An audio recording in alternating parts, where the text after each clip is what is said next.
not conforming yourselves to the former lusts as in your ignorance. So I don't just want to preach a gospel. I want to help you be blessed, live in the blessing, and grow in the blessing. This culture where we came in the church and somebody put some hands on us, and so we thought we were blessed. We need to understand the mechanism of how to attract the blessing, grow in the blessing, and walk in it. Say amen. So that is very powerful. Praise the name of the Lord. Bwana Yesu apewe sifa. Children. So what is the opposite of obedience? Disobedience. Now watch out. Watch out. Before we obeyed God, we were disobedient. In the book of Ephesians chapter 2. Ephesians chapter 2 from verse 1. Rakato zikababa hata. Did you hear what I'm saying? He made alive who are dead in trespasses and sin. Verse 2. In which you once walked according to the course of this world, according to the prince of the power of the air, the spirit who now works in the sons of disobedience. We have obedient children who belong to God, and then we have disobedient children. Are you hearing what I'm saying? Now, all these children are operating under a certain spirit. The sons of God operate under the spirit of obedience. The children of the devil, as you can see, the Bible says they operate under the spirit of the power of the prince of the air. That is the devil. They are called what? The sons of disobedience. Now watch out.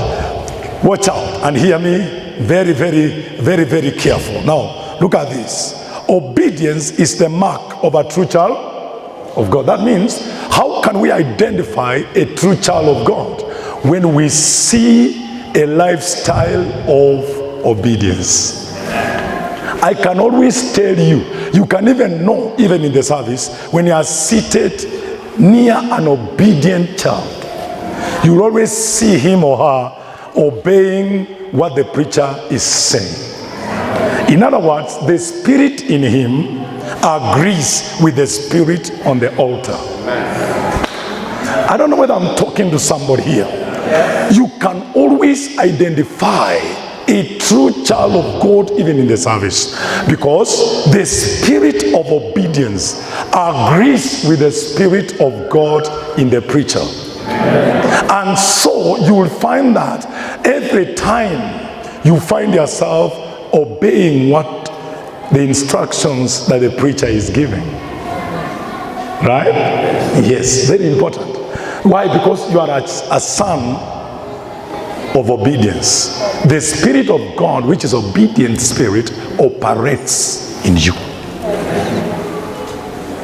And that is the climate that will attract the blessing. Now watch out. If the devil wants you to miss on the blessing, he creates a climate in you even though you are born again.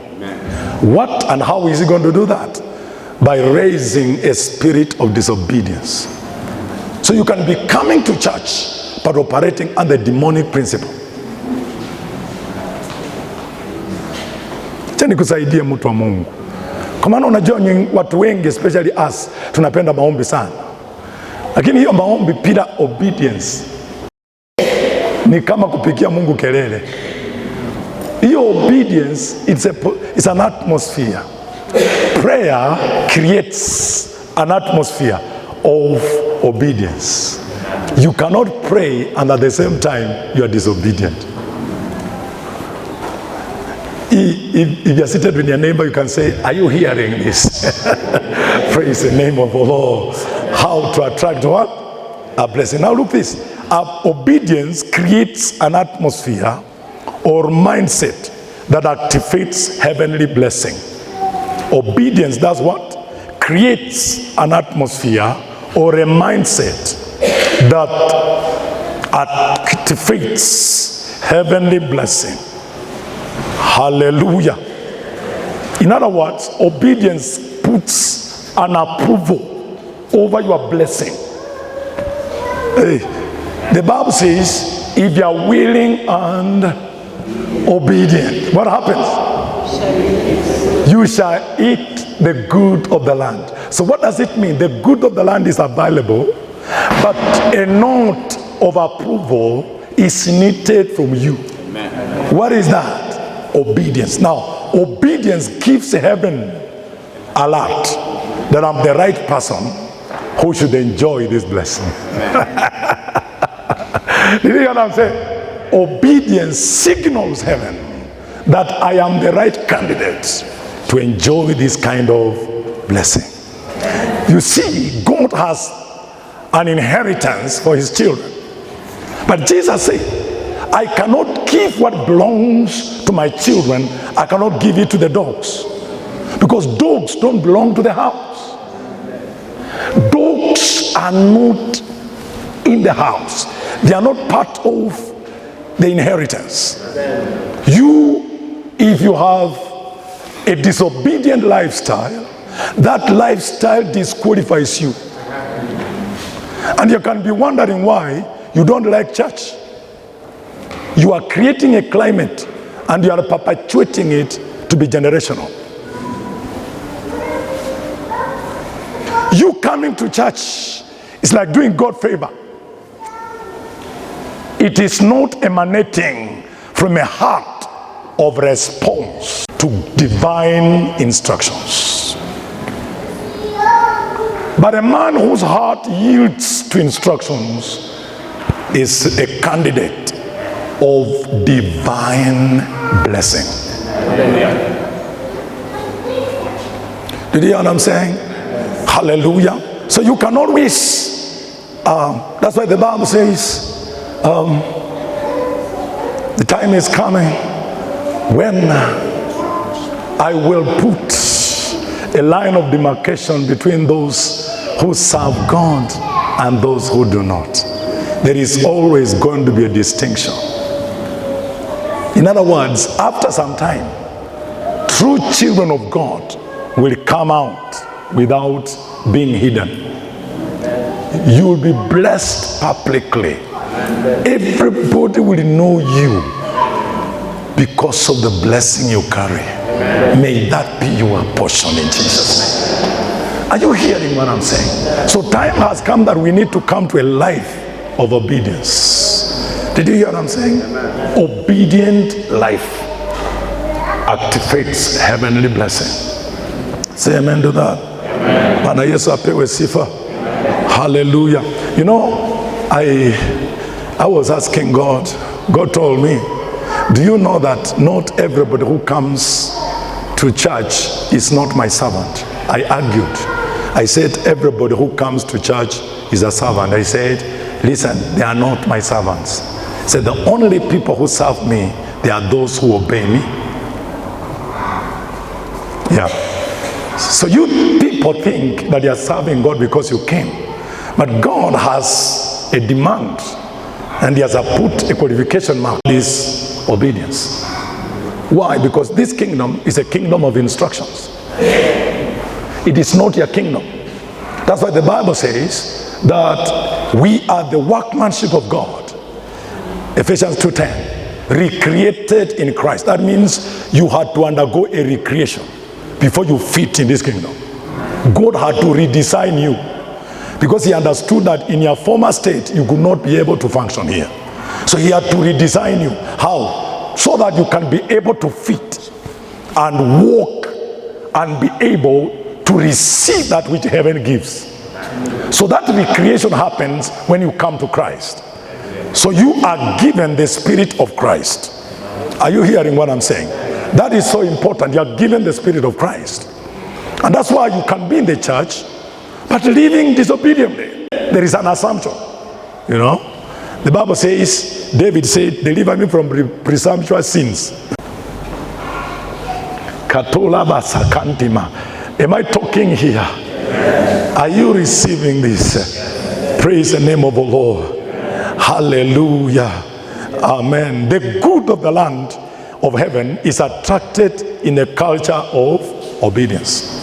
The good of the land is attracted in the culture of what? Obedience. Isaiah chapter 1 verse 19. God wants, after we are saved, to come to the knowledge of truth. God wants, after we are saved, to come to the knowledge of truth. Tell your neighbor, God wants, after we are saved, to come to the knowledge of truth. Yes. The book of 1 Timothy chapter 2 verse number 4. He wants, after we are saved, to do what? To come to the knowledge of truth. Praise the name of Jesus. Amen. Hallelujah. Hallelujah. To understand a dimension that will bless our lives. Why does God want you to come to the knowledge of truth? To understand a dimension that will guarantee our blessing. You didn't hear what I said?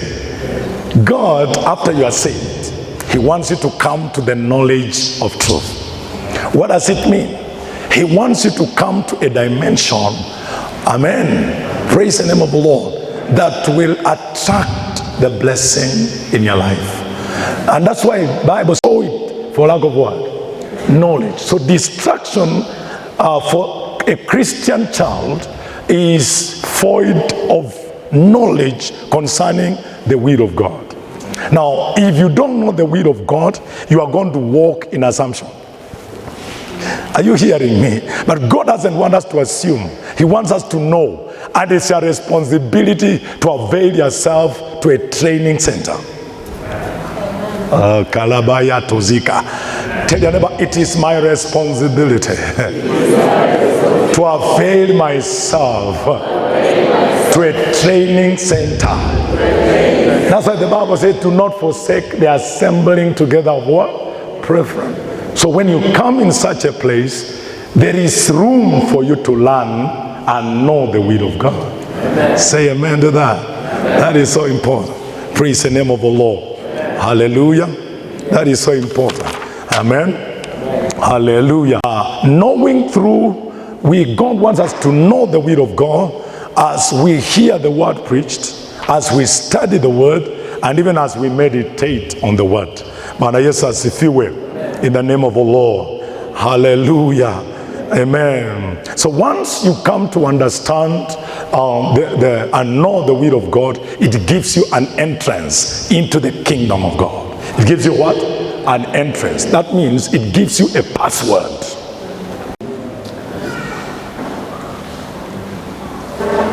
I pity you if you are absent in training but present in prayer. I pity you. Tell your neighbor, I pity you. Yeah.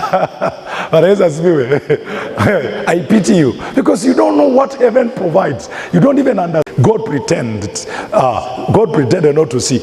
But now, which means now, things have changed. It's a season of knowledge. So God expects that you know. Knowledge and knowing is a responsibility. Amen.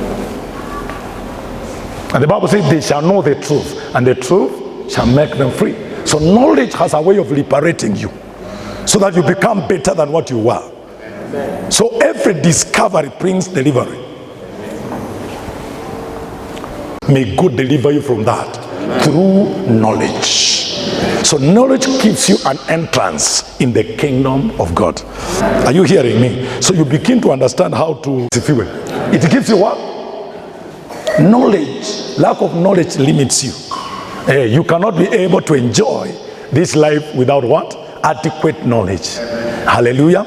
And once you know, the Bible says in the book of John 14:17, blessed are you if you do it. So knowledge gives you an entrance in the kingdom, right? And then obedience delivers. Praise the name of the Lord. Hallelujah. Is it 13? 13, 14? Yeah, 13, 17. It's 13, 17, sorry, sir. 13, 17. The Bible says,